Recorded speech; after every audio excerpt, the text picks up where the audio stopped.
A fost cândva doar o celebritate de reality show, un mogul al imobiliarelor cu o semnătură aurie și o coafură imposibil de ignorat. Dar în 2016 Donald Trump a pășit dincolo de ecran direct în centrul puterii globale, nu ca o glumă trecătoare, ci ca o forță care a remodelat America și a zguduit lumea. Acesta nu este un portret romanțat și nici o caricatură facilă, este o radiografie rece a unui fenomen politic fără precedent. Un om care nu doar a schimbat regulile jocului, le-a sfidat, le-a ars și a scris altele noi, în numele unei singure cauze, propria lui imagine. De la Casa Albă la Kremlin, de la NATO la Twitter, de la mitinguri furibunde la scandaluri care au ținut planeta cu sufletul la gură, povestea lui Donald Trump este mai mult decât bibliografia unui lider. E povestea unei Americi fracturate, a unei lumi în derivă și a unei democrații care încearcă să-și regăsească vocea. Cine este cu adevărat Donald Trump? Un vizionar, un narcisist, un simbol. Acesta este portretul unui om care a provocat sistemul și aproape l-a îngenunchiat. Te invit să vezi dincolo de imagine. Acesta este Trump, realitatea din umbră.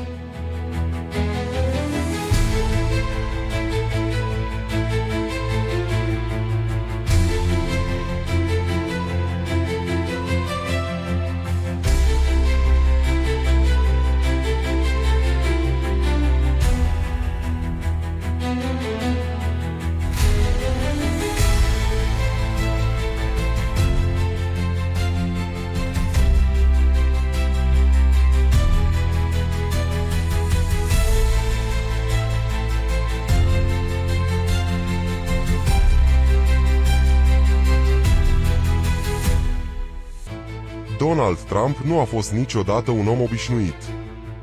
Nici în afaceri, nici în televiziune, nici în politică. Dar poate tocmai pentru că nu a fost niciodată un om obișnuit, a devenit omul în jurul căruia s-a rescris o întreagă eră. Ascensiunea sa către cea mai puternică funcție din lume nu a fost o călătorie convențională.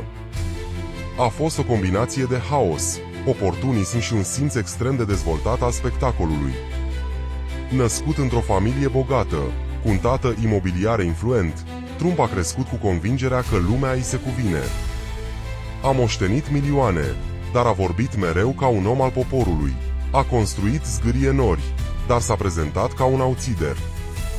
A fost vedetă TV, dar a pozat în victimă a mass mediei. A pierdut alegeri interne, a stârnit controverse uriașe, dar a câștigat președinția. Campania sa din 2016 a fost un exercițiu de forță și instabilitate. A insultat, a provocat, a mințit, a promis imposibilul. Și totuși, milioane l-au votat. De ce? Pentru că Trump nu a fost doar un candidat. A fost o proiecție. O oglindă pentru frustrare, o voce pentru cei care se simțeau ignorați. A intuit că în America nu mai câștigă neapărat ideile, ci emoțiile. Și le-a folosit fără scrupule. Furia, frica, resentimentul, toate au fost combustibil pentru ascensiunea sa. Nu a vorbit despre soluții, ci despre vinovați. Nu despre construcție, ci despre demolare. Nu despre unitate, ci despre cine e cu el și cine e împotrivă. A promis că va scutura sistemul, că va drena mlaștina. În realitate, a înecat-o în altă mlaștină, una a loialității personale, a adevărurilor alternative și a puterii absolute. Ceea ce a reușit Donald Trump mai bine decât oricine a fost să-și creeze un mit. Nu doar o imagine, ci un întreg univers de semnificații în jurul numelui său. Trump a devenit un brand înainte să fie o ideologie. Turnurile sale, cărțile, emisiunile, produsele, totul purta amprenta unui singur mesaj: succes. Dar era un succes superficial. Construit din datorii, din falimente cosmetizate, din procese și artificii fiscale. Cu toate acestea, pentru public, imaginea era clară: Trump este un învingător. A știut să transforme luxul ostentativ în simbol al victoriei. A știut să vândă ficțiunea ca realitate. Și când a intrat în politică, a dus acest brand cu el pentru susținătorii lui, Trump nu este doar un politician. Este o stare de spirit. O sfidare, un act de rebeliune împotriva a tot ce înseamnă elită, convenție, decență. El nu a venit să se conformeze regulilor, ci să le rescrie. Nu a venit să învețe sistemul, ci să-l răstoarne. Și a reușit. A pus în genunchi instituții, a discreditat presă, a transformat minciuna în normă și adevărul în opțiune.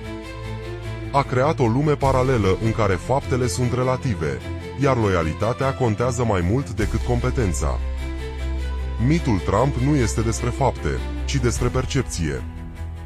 Nu despre ce a făcut, ci despre ce pare că face. Și în era post-adevărului, această iluzie a devenit mai puternică decât realitatea. Pentru Donald Trump, presa nu a fost niciodată un partener în democrație. A fost un dușman. A declarat-o deschis. Fake news, inamicul poporului, presa coruptă. Acestea nu au fost simple etichete. Au fost atacuri constante, calculate, menite să slăbească încrederea publicului în jurnaliști. Și a funcționat. O parte a Americii a început să respingă orice informație care nu venea direct de la Trump sau de la sursele pe care el le aproba. A creat o bulă informațională în care el dicta narațiunea, iar orice altă versiune era tratată ca trădare. Trump nu a dorit transparență. A dorit control și în lupta cu presa nu a căutat să se apere, ci să domine. A făcut din conferințele de presă adevărate scene de teatru. Jurnaliștii au devenit ținte, nu interlocutori. Întrebările incomode erau întrerupte sau ridiculizate. Reporteri respectați au fost dați afară din sală. A fost un atac sistematic la adresa libertății presei, dar și un semnal pentru alți lideri cu tendințe autoritare. Dacă liderul lumii libere poate să discrediteze presa, atunci toți o pot face. Trump este cel mai favorabil președinte pe care Kremlinul l-a avut vreodată la Washington. În China, Xi Jinping observă cum alianțele se prăbușesc. În Iran, liderii își recalibrează strategiile, încurajați de lipsa de reacție americană. Trump nu este agentul vreunei puteri străine, dar este produsul unui tip de gândire periculos, că democrația e o piedică, nu o virtute. Că presa liberă e o problemă, nu o garanție. Că votul e valabil doar dacă îl favorizează. Că puterea este un scop în sine și nu trebuie împărțită. Fascinația sa pentru forță, combinată cu disprețul pentru normele democratice, transformă America într-o națiune instabilă. Și o națiune instabilă nu poate fi lider global. În politica externă, Trump a adoptat o abordare tranzacțională, văzând relațiile internaționale prin prisma câștigurilor imediate și a avantajelor personale. A pus sub semnul întrebării angajamentele tradiționale ale SUA, cum ar fi NATO, și a favorizat lideri autoritari, cum ar fi Vladimir Putin și Kim Jong-un, în detrimentul aliaților tradiționali. Această abordare a slăbit poziția Americii pe scena globală și a creat incertitudine în rândul partenerilor săi. Pe plan intern, Trump a atacat constant presa, justiția și alte instituții fundamentale ale democrației americane. A promovat teorii ale conspirației, a contestat rezultatele alegerilor și a incitat la violență, culminând cu asaltul asupra Capitoliului din 6 ianuarie 2021. Aceste acțiuni au pus sub semnul întrebării angajamentul său față de principiile democratice și au evidențiat pericolul pe care îl reprezintă pentru stabilitatea instituțională a țării. În ciuda acestor controverse, Trump continuă să aibă un sprijin considerabil în rândul unei părți a populației americane. Aceasta reflectă o diviziune profundă în societate și o criză de încredere în instituțiile tradiționale. Pentru mulți, Trump reprezintă o voce care le exprimă frustrările și temerile, chiar dacă metodele sale sunt adesea controversate. Privind în perspectivă, moștenirea lui Trump va fi una complexă. a reușit să schimbe fundamental discursul politic american, să redefinească relațiile internaționale și să testeze limitele instituțiilor democratice. Întrebarea care rămâne este dacă democrația americană va reuși să se regenereze și să învețe din această experiență, sau dacă va continua să fie vulnerabilă în fața unor lideri care pun interesele personale deasupra celor naționale. În concluzie, Donald Trump este mai mult decât un individ sau un lider politic. Este o manifestare a unor tensiuni și contradicții profunde din societatea contemporană. Înțelegerea fenomenului Trump este esențială pentru a naviga provocările viitoare și pentru a consolida valorile democratice într-o lume în continuă schimbare. Pentru Trump, alianțele sunt instrumente, adevărul e decor, iar liderii autoritari sunt modele. El spune că vrea pace, dar îi legitimează pe cei care aduc războiul. Există în Trump o teamă profundă, nu de pierdere, nu de eșec, ci de uitare, de irelevanță, de tăcerea care vine după ce luminile se sting. Această teamă l-a urmărit toată viața, dar în ultimii ani s-a transformat în disperare. La 78 de ani, cu un mandat prezidențial în spate, zeci de scandaluri și procese, Trump mai luptă doar pentru putere. Luptă pentru o moștenire. Așa s-a născut ideea de a cumpăra Groenlanda. Nu era o glumă. Era un gest de forță, de imagine, de eternizare. Tot el, într-un acces de orgoliu, a propus ca Golful Mexic să fie redenumit Golful Americii. Nu pentru că ar conta, ci pentru că îl definește. Dacă nu rămâne în istorie pentru o construcție, măcar să rămână pentru un gest grandios. Și dacă pentru asta e nevoie să forțeze Ucraina să cedeze teritorii, o va face. Nu pentru o strategie cherentă, ci pentru un titlu de glorie. Trump nu suportă să fie ironizat, criticat, ignorat. Reacționează impulsiv la glume, la titluri de ziar, la greșeli de pronunție. Nu pentru că e atent la detalii, ci pentru că orice detaliu care nu-l flatează devine un atac existențial. Nu vrea doar să aibă dreptate. Vrea să fie adorat. În administrația sa, loialitatea s-a construit prin frică. Consilierii trăiau sub amenințarea concedierii. Miniștrii erau demiși prin tweet. Colaboratorii care îl contraziceau erau umiliți public. Nu a condus ca un președinte, ci ca un suveran medieval. Anturajul său a învățat repede că supraviețuirea vine doar prin obediență. Trump nu e slab. Tocmai asta îl face periculos.